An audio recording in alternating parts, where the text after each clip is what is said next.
Welcome to Kevin Harvick's Happy Hour presented by NASCAR on Fox. And this week we have a little bit of a bonus for you. We've got Sunday's winner, Christopher Bell. So we're going to catch up with him and see how his weekend unfolded. Well, we're happy to have yesterday's winner from New Hampshire Motor Speedway, Christopher Bell, on Zoom with us today. And it's great to have the winner. Welcome, Christopher. Thanks for taking the time today to tell us about your weekend. Absolutely, Kevin. Thanks for having me on. Well, the first thing I want to know is you basically told everybody that they might as well not even show up at New Hampshire Motor Speedway, because every time you show up in the Xfinity race, you've won four of the races up there. Now you've swept the weekend again. What is it about New Hampshire Motor Speedway that just fits your driving style cars? What is that all about? It definitely seems to be a place that you want to have a few more races at. Yeah, well, Kevin, I learned from the best, man. I watched your data from all the years, and I don't know. You were always really good there and one of the guys to beat. And for whatever reason, every time I go there, my cars are just really good. And you know as well as I do, if your car's good, it makes it so much easier. And if your car's not good, it's not going to happen. So it's just been a really strong track for Joe Gibbs Racing. And even whenever I was there in the truck series with Kyle Busch Motorsports, we were able to go and do a rookie test before I ran my first race there. And whenever you have those opportunities to go to the test, you just get a bunch of laps, and it kind of gave me a rhythm around that place. And the cars that I've driven have always done what I need them to do. So I think it's just all about having the right setup and great equipment. What was it like this weekend? I ran a couple races outside of the new style Next Gen car, going back and forth between the Xfinity car, and I never got to a point where I was fluent with the sequential shifter because I had shifted an H pattern so long. What was that transition like for you this weekend? Oh, it was wild. It was wild. And I mean, you're have a lot more experience than me, but going from like in 2021, whenever we had the normal Cup car, and then going to the next gen car was completely foreign, and it felt so weird sitting in the car, and everything felt different. Well, now fast forward 2 years, the next gen car feels like home, and then I get back in the Xfinity car, and it feels foreign. It just feels so weird. The shifter is like way off to your right. I felt like I was right against the left side door. And obviously the way that they drive is completely different. But it honestly felt like I was driving a dirt car, the way that you could slide the Xfinity cars through the corners. It was so much fun to run. And then you get in the Cup car, and you're just like wheel left locked, and you can't really slide the car through the corners. So they're a lot different for sure. So you talk about the Cup car, and it was a pretty straightforward race for about the first half of it, but that wasn't the exciting part. Let's talk about the exciting part when they threw the caution, and we all didn't really know exactly what they were going to do as far as whether they're going to keep the race going, stop the race, what's going to happen. So they put the rain tires on, and they throw the green flag, and you go straight to the top of the racetrack. Was that just an asphalt decision, or were you just going where they weren't?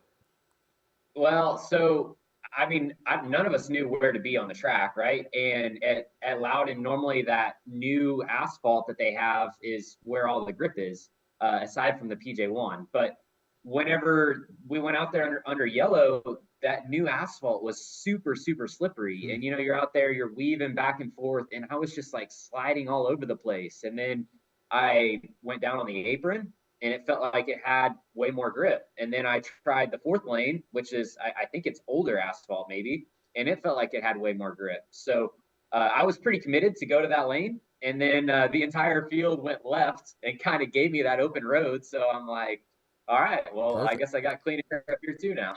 So did you do all that under caution? Did you fill all that under caution? Is that when you did all that?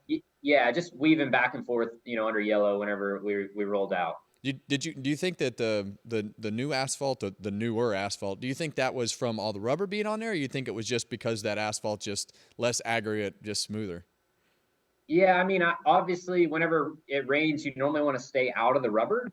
But the way that they use the Air Titans, I didn't feel like there was any rubber laid or still down on that. Maybe there was a little bit, and that was contributing to the slickness. But I in that moment I just thought that it was the asphalt texture and the way the asphalt was, not the rubber on it. So in those instances, we hear people like the Stewart Haas cars. They were complete junk, and they all of a sudden put rain tires on and went forward.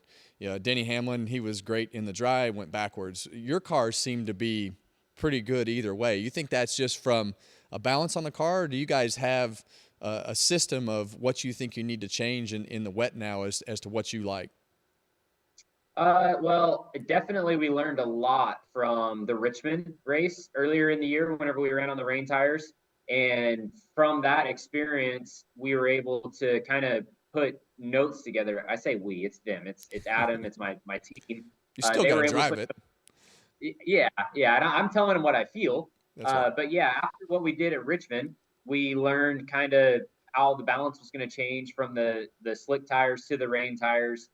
So the guys had an amazing plan to implement on the race car, and yeah, they nailed it. I mean, it drove really well in the rain, and it seemed like we were as good as we needed to be for sure.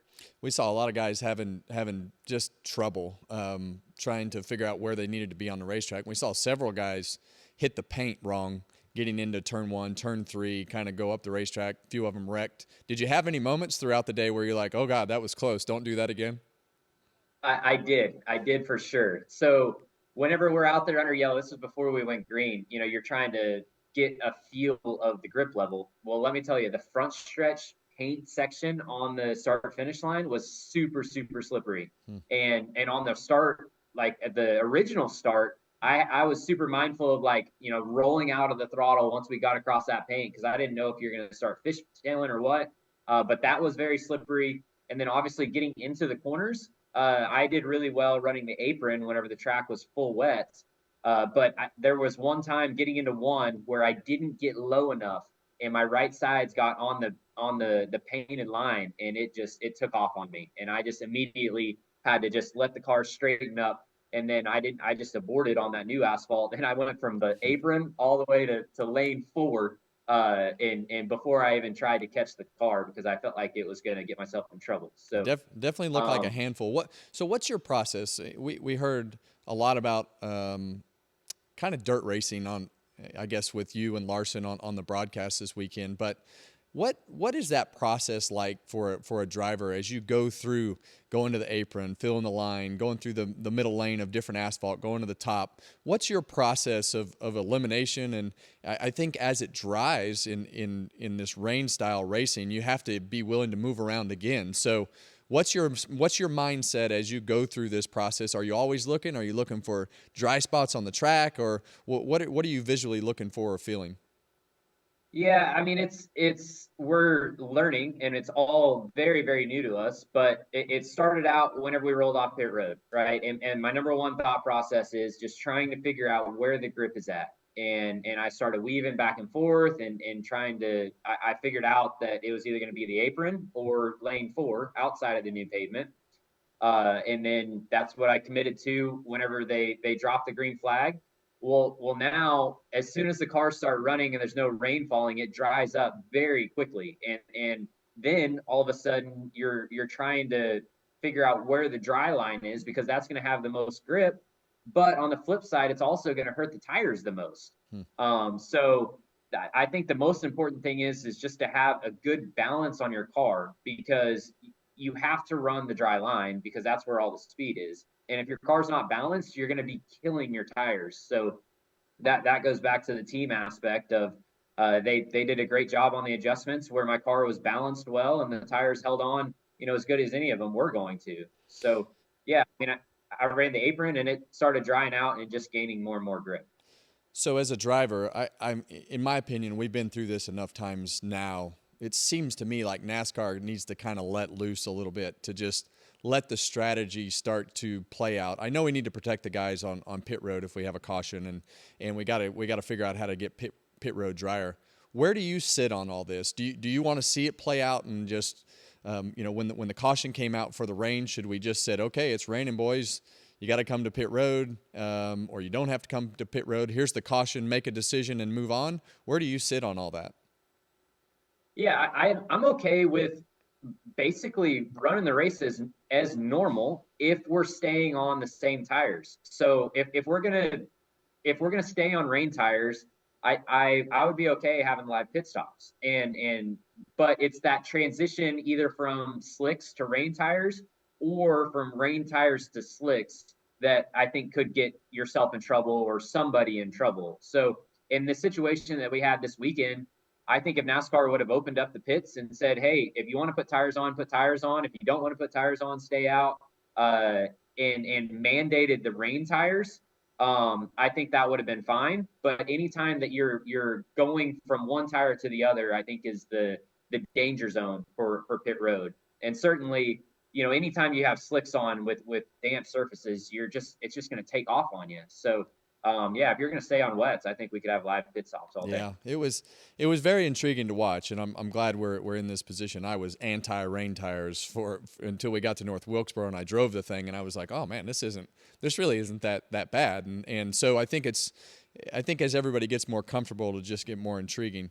So a few weeks ago, I mean, right before the 600 at Charlotte, it was like, where is Christopher Bell? You guys have had terrible luck, and we talked after that race, and you talked about the speed in your car, and that has obviously paid off through the last several weeks, and you guys are back on track.